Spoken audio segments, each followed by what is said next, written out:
Hi viewers. ప్రస్తుతం మనతో పాటు భారద్వాజ్ గారు సీనియర్ జర్నలిస్ట్ ఉన్నారు. వారితో ఒకసారి మాట్లాడదాం. సార్ నమస్కారం సార్. నమస్తే అండి. సార్ కొన్ని నెలల క్రితం తెలంగాణలో మనం చూసాం బెట్టింగ్ యాప్స్ వివాదం ఎంత పెద్ద రచ్చ చేపిందో మీడియాలో విపరీతంగా చర్చలు జరిగాయి దానిపైన. సెలబ్రిటీలందరూ కూడా ఇన్వాల్వ్ అవ్వడం అన్నీ కూడా మనం చూసాం. అయితే ఆ తర్వాత కాస్త సైలెంట్ అయిపోవడం, ఎక్కడ దాని మీద ప్రస్తావనే రాకపోవడం చూసాం. మళ్ళీ ఇప్పుడు తెరపైకొచ్చింది సార్. అంటే ఈడీ కూడా రంగంలోకి దిగి ఏకంగా 89 మంది సెలబ్రిటీల పైన కేసులు కూడా నమోదు చేసింది. విజయ్ దేవరకొండ గారు, రానా గారు, మంచు లక్ష్మి గారు చాలా మంది కూడా ఉన్నారు.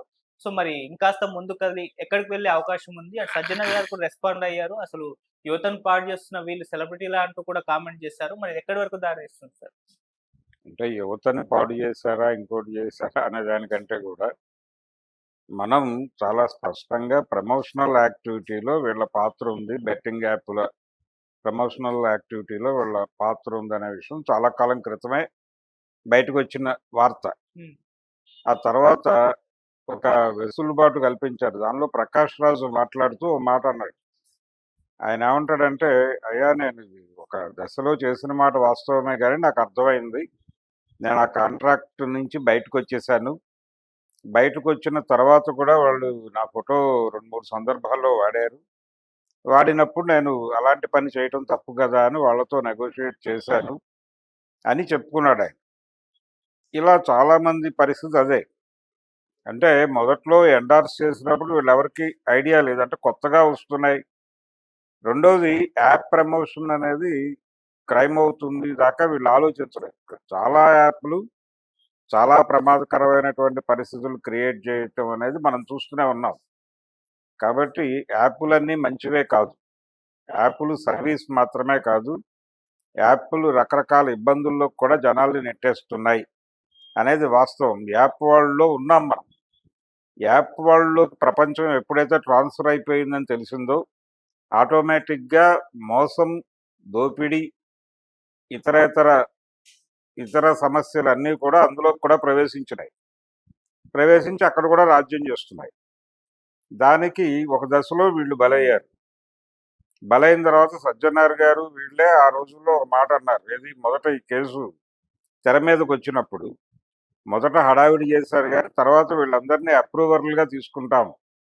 అంటే ప్రభుత్వ తరఫు సాక్షులుగా తీసుకుంటాం వాళ్ళకి వ్యతిరేకంగా. ఏది ఆ బెట్టింగ్ యాప్స్ మీద కేసులు పెడతాం. కేసులు పెట్టి వీళ్ళందరినీ వాళ్ళకి వ్యతిరేక సాక్షులుగా వాడి వాళ్ళ మీద కేసు పటిష్టంగా నిలబడి వాళ్ళకి శిక్షలు పడేలాగా చూస్తామని చెప్పాడాయన. చెప్పినప్పుడు ప్రపంచం అంతా హర్షించింది. పోన్లే పాపం అనుకున్నారు. తీరా ఇప్పుడు ఈడీ ఎంటర్ అయింది. ఈడీ కూడా ఆ కేసు ఫాలో అప్‌లో వచ్చింది అంతే.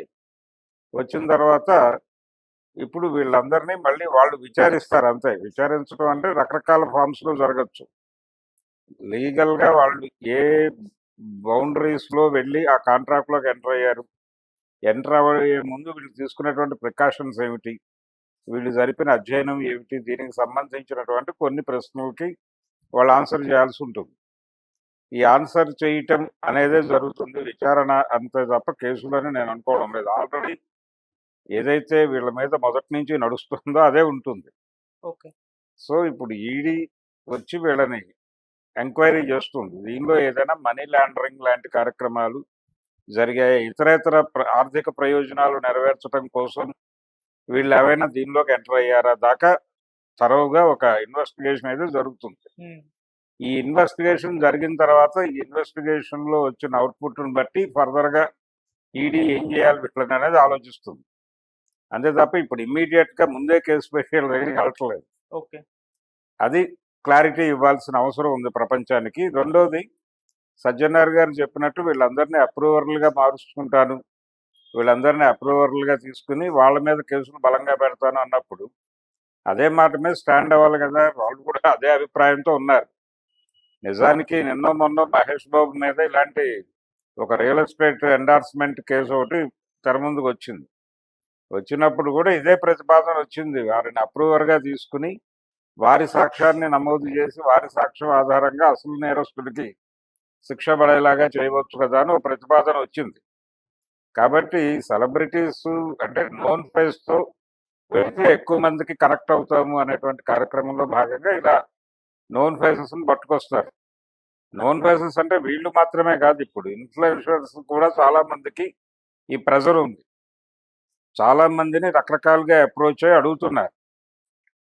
అంటే సోషల్ సర్వీస్‌లో భాగంగా మేము ఈ యాప్ ద్వారా ఎవరికో సర్వీస్ చేస్తున్నాం. ఒక ఆహ్, అంటే పూర్ పీపుల్‌కి సహాయపడుతున్నాం దాకా బ్లైండ్ పీపుల్‌కి సహాయపడుతున్నాం అంటే దీనిలో వచ్చేటువంటి ఆదాయం నుంచి మీరొక మాట చెప్తే అని చెప్పి లాగుతున్నారు.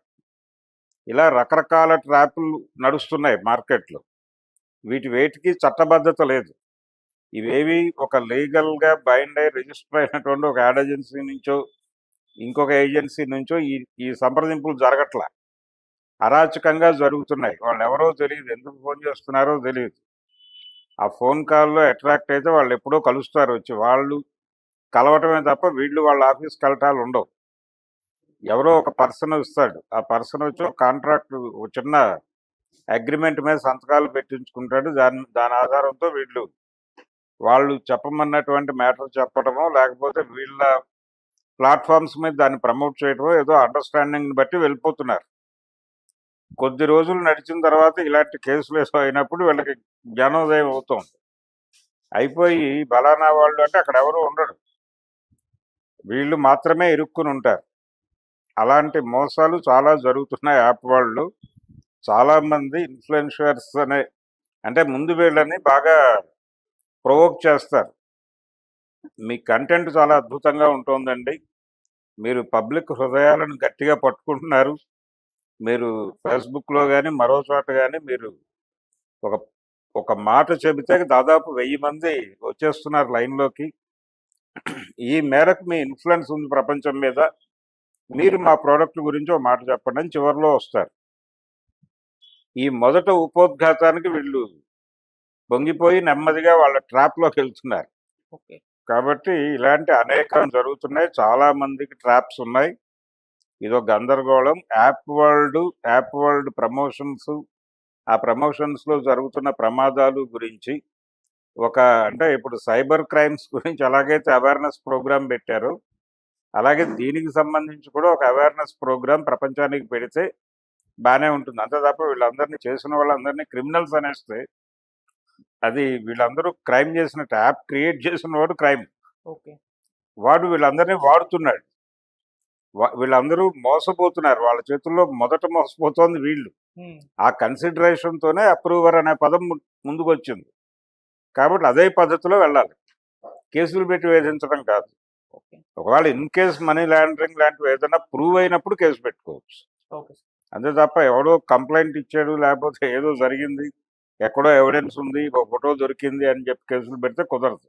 ఓకే. లీగల్‌గా నిలబడవు. Okay sir. Thank you so much sir. Thank you.